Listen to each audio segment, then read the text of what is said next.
Wasted potential is one of the most disappointing things in life, and there aren't many more disappointing things than Tokyo Ghoul, the anime that is.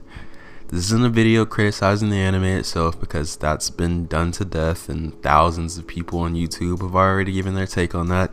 And at this point, if you don't know the big problem with Tokyo Ghoul, it's a bad adaptation from its manga source material. That's pretty much it. What makes it a bad adaptation though is the fact that it just has story beats, big and small, completely missing from the anime. What I want to do though is take it a step further and see why these story beats are missing to begin with. Anime only fans would often be completely lost on what was happening, not only one season to the next, but sometimes even one episode to the next. Hardcore Tokyo Ghoul fans who read the manga had to deal with waiting for their favorite moments to be crisply animated with a goated music soundtrack in the background because, I don't care what anyone says, Tokyo Ghoul top 3 anime soundtrack, no debate.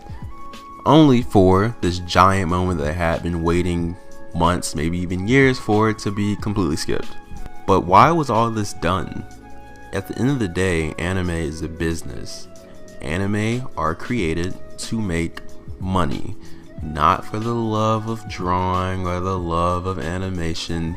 These projects get funded in men in suits to make money, plain and simple. So if you're out to make money with a product, it doesn't really make much sense to intentionally make said product bad. So in this video, I want to really try to get down to what happened with Tokyo Ghoul. Why were there just complete miscues in terms of adapting it from manga to anime? I think there are 2 big reasons and one smaller reason for this happening. Disclaimer, by the way, I'm not like an anime inside guy. I'm an average Joe who did probably a little bit more research than the average person. So anything I say in this video isn't like concrete. It's just based off things I've read and interviews I've watched or read online, and kind of just opinions that I've came up with. So don't think that I'm like in touch with inside sources or men. I'm not. This is just all my own interpretation of what happened. So without further ado, this is what went wrong with Tokyo Ghoul.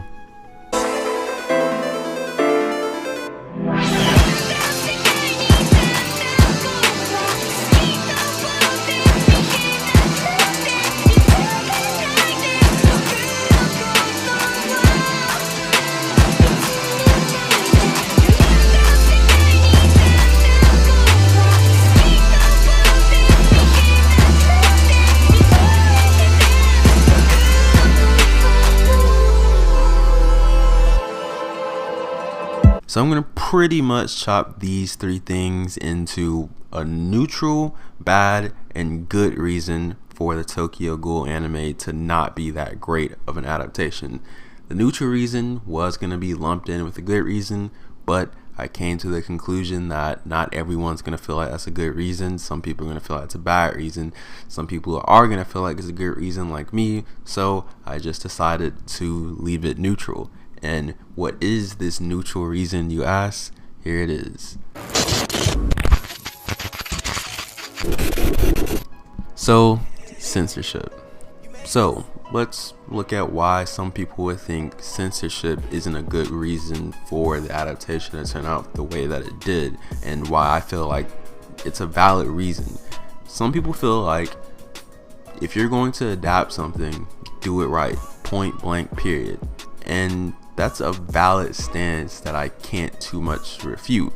But on the other side, just take a look at Japanese censorship laws, and they're not the most complicated thing in the world, but they're a little tight. So if you're getting pressured by these TV broadcasting companies, and I know here in the West, anime doesn't really get broadcasted that much, so ours is pretty much just chalked up to, will that streaming platform allow it? And 9 times out of 10 they will. But in Japan, it's very normal for anime to get broadcasted. So if a broadcasting station is telling you that that's too graphic, you probably aren't gonna have too much pushback just to be like, oh, but I have to keep the integrity of the adaptation. No, they're gonna move along and they're gonna fold and they're gonna do what the broadcasting station wants because they want the anime that they put all of this time and money into to get shown on TV. I don't know if some of you guys know this or not, but Tokyo Ghoul is a pretty dark and decrepit story. I mean, the basic premise is humans being eaten by these things called ghouls who also look like humans. So with that, there are some pretty gruesome and disturbing things in the manga of Tokyo Ghoul. One of the earliest forms of censorship I can think of in Tokyo Ghoul that was like something that I could clearly see that was in the manga, it's not in the anime, is Kaneki being tortured by Jason. Now, it was still there, it was still in the anime, but everything that Jason did to Kaneki in the anime isn't exactly how it went in the manga. Now, I'm not going to show the panels or anything like that for a multitude of reasons, so if you're really interested, you can go find it online. But the biggest thing that was censored is Jason actually sexually abuses Kaneki during that, I think it's a week or so when he's torturing him. Sexual abuse is actually one of the things that does happen, and that of course did not get shown in the anime. Now, this not getting shown in the anime, in my opinion, just isn't that big of a deal. It doesn't dilute the story any that one of the many sick things that Jason did to Kaneki wasn't in the anime. It just doesn't. And I know you can find examples of worse censorship, but I just picked one of the earliest big ones I can find. And don't get me wrong, there are times in the anime where it does get a little OD. The censorship is kind of like, alright, come on now, fam. Like in the fight between Juzo and the twins, there's a moment where Juzo cuts the eye of one of the twins. I can't remember which one right now. The clip will be on the screen. And a lot of times when they're censoring something, they'll do like elaborate transitions or like quick cuts. But nah, they just added a nice little blur effect on the screen. And it's like, come on now, fam. We know what happened. This is obviously more mature show. You guys are just ODing it right now. So with all that said, there's two sides you can take to this. One, again, being if you're gonna do something, do it right. You're a source material purist and you feel like if you're adapting something, completely adapt it from front cover to back cover. Another side is, though, again, anime is made to make money at the end of the day. These are people's livelihoods. And if you don't fold to the censorship rules of Japan and what the TV broadcasters may want you to do, then you're going to lose a lot, and I mean a lot, of your revenue stream. And realistically, no one's going to let that happen. But while, yeah, censorship is a little controversial in determining whether or not you feel like the show should have been censored or not, it definitely does not even make up half of the things that were omitted from the manga. So getting into the first big reason why I think Tokyo Ghoul just went south fast.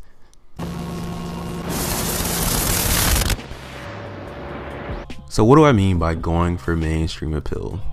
Look, Tokyo Ghoul has a lot of cool fights in it, and it has a very cool atmosphere to it and that whole shebang. But Tokyo Ghoul to its core is a well fleshed out story. They're telling a story. A lot of just battle, high paced, beautiful animation. Anime don't tell that solid of stories, but Tokyo Ghoul does. Watching only the anime, you may not know that though.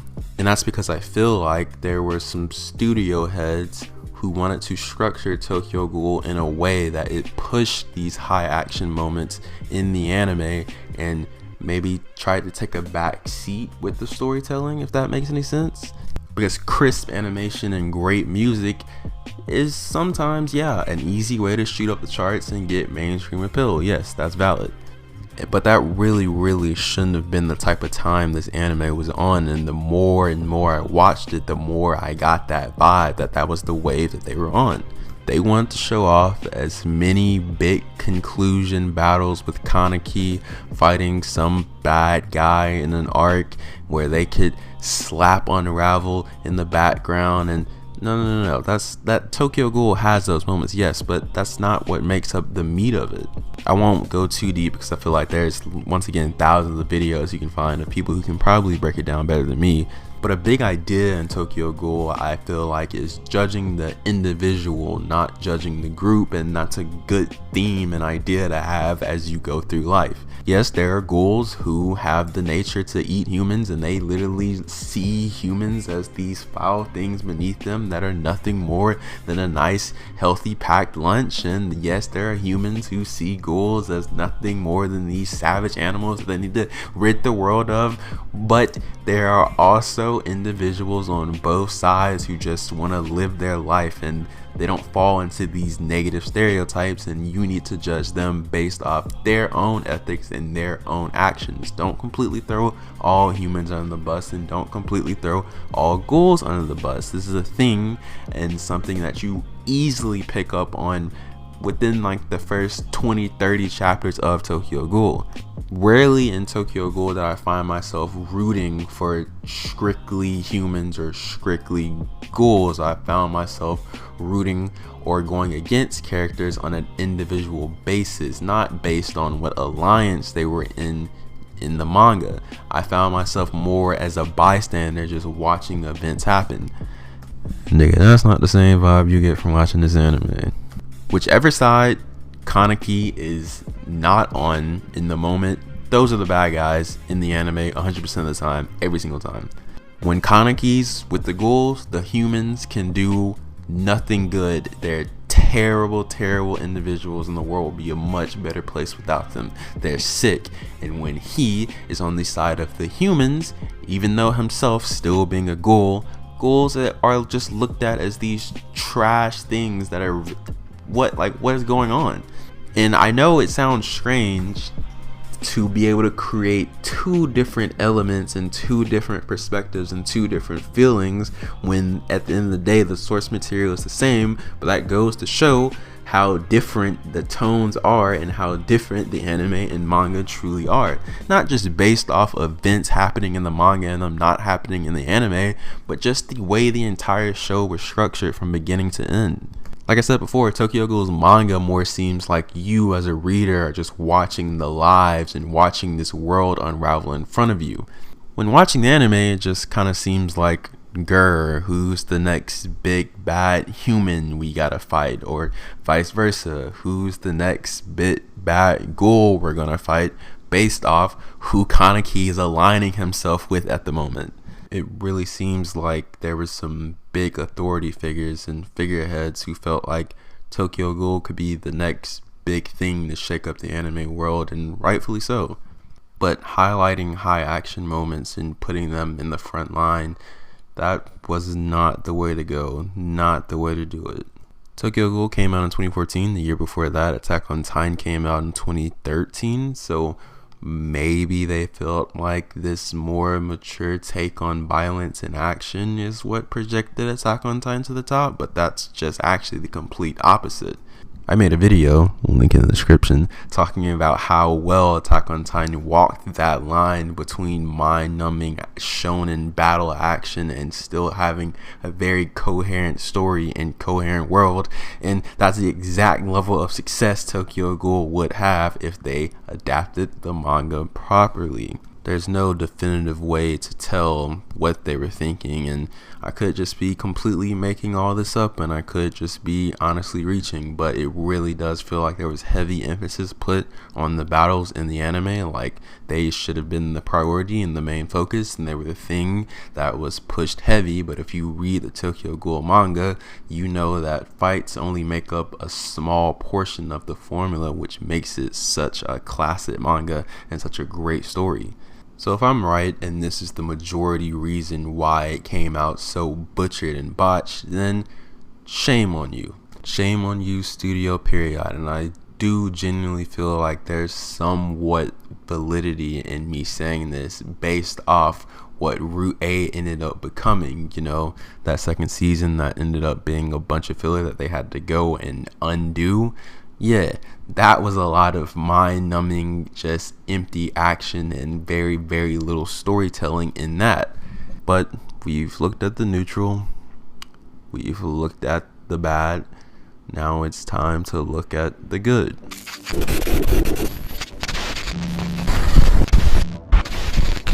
Now, good being relative here means that if this is what happened, then Tokyo Ghoul going so wrong becomes a little bit more understandable, a little bit more acceptable. So let's look at it. Now, this may get a little touchy for some people, maybe surreal for others, but too hard to adapt. I know that there are people out there who feel like, hey man, it's a manga, you already have it there, you don't have to worry about anything else. Literally add some color to it, make a move, pick out some dope music, and bada bing bada boom, you got you an anime. But anyone who's actually looked into the Japanese animation industry, or not even, you don't even have to look into it really, if you just sit and think about it for a second, you realize it's a lot more complicated than that. Now, realistically, no anime is going to be perfect. All anime are probably going to have a hiccup. They're going to have a moment of bad animation or animation you don't enjoy, or they're going to have bad sound selection, or something's just going to happen naturally. One big example is One Piece. A lot of people have One Piece as their favorite / objectively greatest anime of all time, and even that, right now on Twitter you can find plenty of One Piece fans who say the pacing in the One Piece anime is completely atrocious, and it's a big problem that needs to be dealt with because it makes it seem like, from the outside looking in, that the show moves a lot slower and is a lot more slow paced than it actually is if you read the manga. Now, I'm not the biggest fan of One Piece, but I have watched I'm not gonna say quite, but I watched a good bit of it, right? And when watching it, that is a problem I had. I felt like the episodes were too slow, and there was too many episodes where if the episode is 20 minutes long, taking out the intro and outro, then there was like 14 minutes of nothing of any significance happening. And this is something that stood out to me when being able to binge the show. I can only imagine how annoying and how much that stands out if you're actually on pace with the show. But with that said though, I've had One Piece fans who read the manga tell me that it's not really as simple as just making more things happen in the episode based off how the manga is set up and how it works, and I get that even if they can't really explain it to me. This is where Tokyo Ghoul comes back into the picture. I think there are people out there who vastly underrate a manga being anime adaptation friendly. I don't have any experience animating anything, but I know for 100% fact it cannot be an easy thing to look at a certain number of pages or a certain set of events that happen in the manga and then figure out, okay, how am I going to squeeze this into this 20-minute span of time over these 12 episodes? That just can't be an easy thing. And I know this opens a whole new can of worms, and I don't really even want to go down that rabbit hole, to be honest with you. But in my opinion, Tokyo Ghoul definitely should have just took the yearly anime route. I don't think Tokyo Ghoul should have been a seasonal anime. I feel like the style of story Tokyo Ghoul is, it would benefit a lot more from just getting an episode every week until it finishes versus having this set of 12 episodes every single season. Because when you only have 12 episodes to work with, then of course naturally you're gonna have to rush things and do things a little bit faster because, well, you have a deadline. So it being a deadline and them having to meet these 12 episodes no matter what, because it doesn't matter where you are, as soon as you hit that 12th episode, that's the end of the season, right? So I'm sure Studio Period either made the executive decision themselves, or once again some figurehead told them to do so, yeah, push the action, and maybe leave out this what they probably saw as smaller story beats. Leave out some of the world building, and we see how that turned out. And I know I labeled this as the quote-unquote good reason they had for Tokyo Ghoul going wrong, but at the end of the day, you guys wanted to make money, and it should have been planned properly, and you should have gone in knowing how to execute. At the end of the day, I'm not making excuses. It still should have been a good adaptation, period, because if you're going to get the rights to make this anime, then you need to do it right, or you need to let someone who is going to do it right get their hands on it. And that's kind of where I want to end this video. Hopefully in the future Tokyo Ghoul gets a remake, and if they get a remake, hopefully they don't do any of the things Studio Period did. Yes, there are high action, really intense moments in Tokyo Ghoul, but do not make those the cornerstone of the show.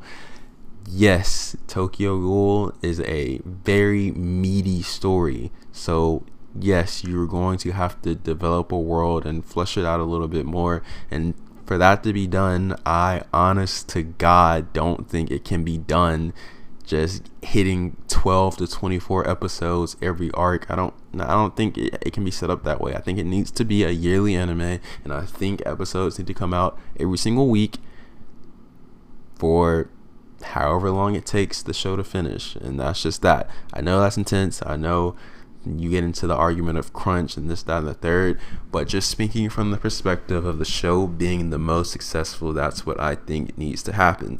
In terms of the censorship, again, that was the neutral party. There are going to be some people who don't want it to be censored, and I don't necessarily want it to be censored, but I understand the censorship, and I'm not going to lose an arm and a leg fighting for it, because at the end of the day, people in suits fund anime to make money, and censorship is something that they have to deal with if they want to make money.